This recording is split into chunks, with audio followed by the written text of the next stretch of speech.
हाय दोस्तों, तो कैसे हो आप लोग।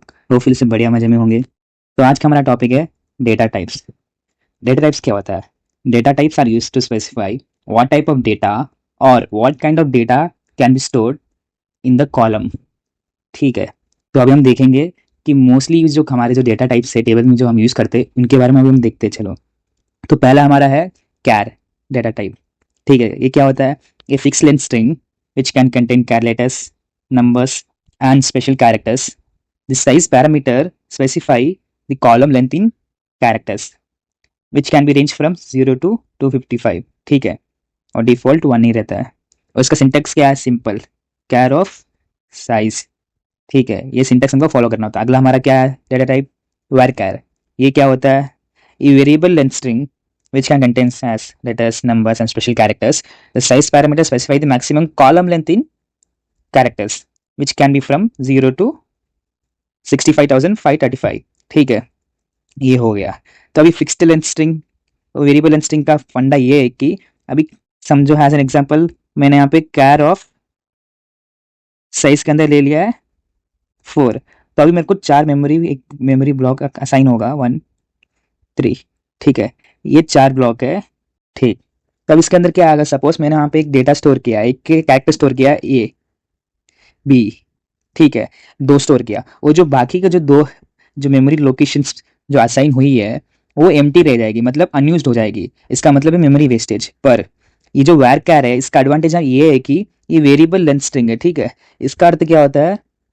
जैसे पिछले एग्जाम्पल हमने देखा था, ए बी हमने स्टोर किया और 2 लोकेशन जो ये है ये खाली है। var कैर का फंडा ये है कि अगर ये 2 स्पेस अगर खाली है मेमोरी लोकेशन तो वो हटा देता है। मतलब जितना हमने स्टोर किया है उतना यूज करेगा, बाकी का मेमोरी वेस्टेज नहीं करता है var कैर। समझे फंडा? चलो आगे बढ़ते हैं। लॉन्ग ब्लॉक हमारा डेटा टाइप आगे का। फॉर ब्लॉक, ब्लॉक मतलब binary large object which can holds up to, ये वैल्यू देख लो भाई, आप ही देख लो अभी कौन पढ़ेगा इसको, बाइट्स ऑफ डेटा। ठीक है, सिंपल बात। बाइनरी लार्ज ऑब्जेक्ट मतलब क्या? लार्ज फाइल्स, जैसे कि इमेजेस वीडियोस फाइल्स है, वो हमारी बाइनरी फाइल्स होती है। ये होता है स्टोर करने के लिए। ठीक है, which can be up to 4 GB। चलो, अगला डेटा टाइप हमारा क्या है भाई? अगला हमारा है इंट। ठीक है, ये क्या है? Medium integer, sign range from this range to this range, unsigned range from this range to this range. The parameter size specify the maximum width which is 255। ये सिंपल है, समझ जाओ। ठीक, अगला टॉपिक पे बढ़ते हैं। अगला हमारा है डेसिमल। ठीक है, decimal data type an exact fixed point number. The total number of digit is specified in size. The number of digits after the decimal point is specified in the D parameter. The maximum number for size is 65। ठीक है, the maximum number for D is 30। The default value for size is 10। ठीक है, the default value for D is 0। समझ गए? तो screen पे आप example दे सकते हो, ये डेसिमल का एग्जांपल है। ठीक है, अब हमारा अगला डेटा टाइप है डेट। इसका फॉर्मेट क्या है? ईयर, मंथ, और डे, डी। ठीक है, ये माइस्क्यूएल का फॉर्मेट है। अगर हम ओरेकल में जाते हैं तो उसके अंदर क्या आता है? डे, मंथ और ये है ओरेकल का फॉर्मेट। पर अभी हम यूज करेंगे माइस्क्यूएल, तो माइस्क्यूएल का फॉर्मेट ये है। ठीक है, तो अगला हमारा डेटा टाइप है टाइम स्टैम्प। और इसका भी ये जो फॉर्मेट है ये आप देख सकते हो यहाँ पे। तो चलते हैं अगले टॉपिक पे। तो हमारा अगला टॉपिक बड़ा इंटरेस्टिंग टॉपिक है जो कि है कंस्ट्रेंट्स। ठीक है, देखते कंस्ट्रेंट होते क्या। Constraints are the rule given for data validation. ठीक है, so there are list of constraints that we are using which are unique, not null, check, primary key, foreign key, default, auto increment and binary। तो हम mostly इसमें से ये जो 5 constraints है ये हम मोस्टली यूज करते हैं। तो अभी इसके बारे में हम आगे देखते हैं। तो हमारा पहला constraint unique. Unique is a constraint used to specify that the column should not accept duplicate or repeated values। ठीक है, समझ गए फंडे? तो अगला हमारा है कंस्ट्रेंट जो कि है नॉट नल। नॉट नल यानी क्या? Not null is a constraint which is used to specify that the column should not be empty or it is used to specify the mandatory fields। इसका मतलब क्या? जहाँ पे हम नॉट नल कंस्ट्रेंट देते हैं वहां पे उस कॉलम पे हम कोई भी वैल्यू नल नहीं रह सकती। नल यानी एम्प्टी। ठीक है, कोई भी वैल्यू एम्प्टी नहीं रख सकते हम वहां पे। ठीक है, अगला हमारा क्या constraint? check. Check is a constraint which is used to for additional validation of data. ठीक है, अगला पॉइंट क्या है? To the check constraint, we can pass condition as an argument. If the condition is satisfied, it will accept the value, else it rejects the value. ठीक है, ठीक है, ये कैसे काम करता है? ये जो चेक कंस्ट्रेंट है,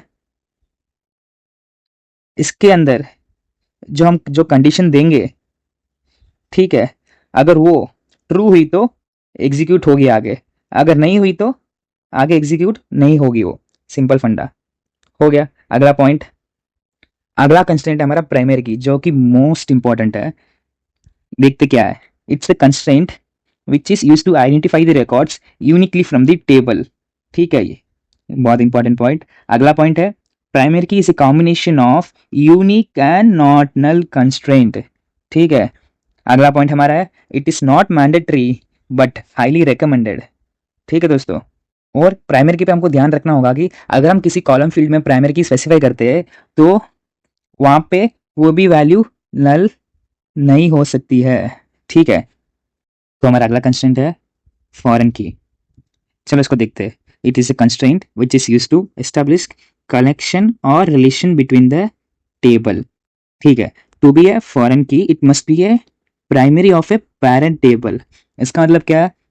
अगर हम किसी कॉलम का फॉरेन की एज एन यूज करते हैं, यूज करने से पहले वो एक जो कॉलम है वो किसी एक पेरेंट टेबल का प्राइमरी की होना जरूरी है। ठीक है, अगला पॉइंट हमारा क्या बताता है? Foreign key is present in the child table but it actually belongs to parent table. इस पॉइंट को हम कैसे समझेंगे कि जहां से हमने जो कॉलम उठाया है टेबल के कनेक्शन से, वो पेरेंट टेबल से उठाया है हमने, पेरेंट टेबल से उठा के एक दूसरे टेबल में डाला है, तो दूसरा टेबल हमारा क्या हो गया? Child table. इसलिए जहां से हम उठाया है वो एक्चुअली बिलोंग करता है पेरेंट टेबल को। ठीक है, तो अगला पॉइंट हमारा क्या है? Foreign key is also known as referential integrity constraint. ठीक है, ये उसका दूसरा नाम है फॉरेन की का। तो उसको हम एग्जाम्पल के तौर लेके समझते हैं हमारे पॉइंट्स को। तो ये टेबल्स है, ठीक है, इसमें से एक जो कस्टमर टेबल है इसको हम एज एन पेरेंट टेबल लेते हैं। ठीक है, और जो एक ऑर्डर्स का टेबल है इसको एज हम चाइल्ड टेबल लेते हैं। ठीक है, इसके अंदर अभी क्या है? पेरेंट टेबल के अंदर कस्टमर जो टेबल है उसके अंदर हमारा कॉलम्स है ID, first name, last name, age and country हमारे कॉलम नेम है। इसी तरह से ऑर्डर जो टेबल उसके अंदर हमारा है columns name, order ID, product total and customer ID. ठीक है, कस्टमर आईडी इनको कहाँ से मिला है? कस्टमर आईडी इनको मिला है हमारे पेरेंट टेबल से। कैसे? ये जो आईडी है कस्टमर का इधर से ये लेके उस ऑर्डर का जो टेबल है वहां पे लेके गए, जो कि चाइल्ड टेबल। कैसे? क्योंकि हमारा जो आईडी ये जो है कॉलम, ये प्राइमरी की कॉलम है। ठीक है, तो यहां से हम हमारा जो ऑर्डर का टेबल है वहां पे अपना जो कस्टमर का जो आईडी है पास करते हैं, कनेक्ट करते हैं with the help of foreign की। ठीक है, ये हो गया हमारा फंडा खत्म। तो अभी मिलते हैं अपना अगले टॉपिक पे, तब तक के लिए ध्यान रखना, मस्त रहना।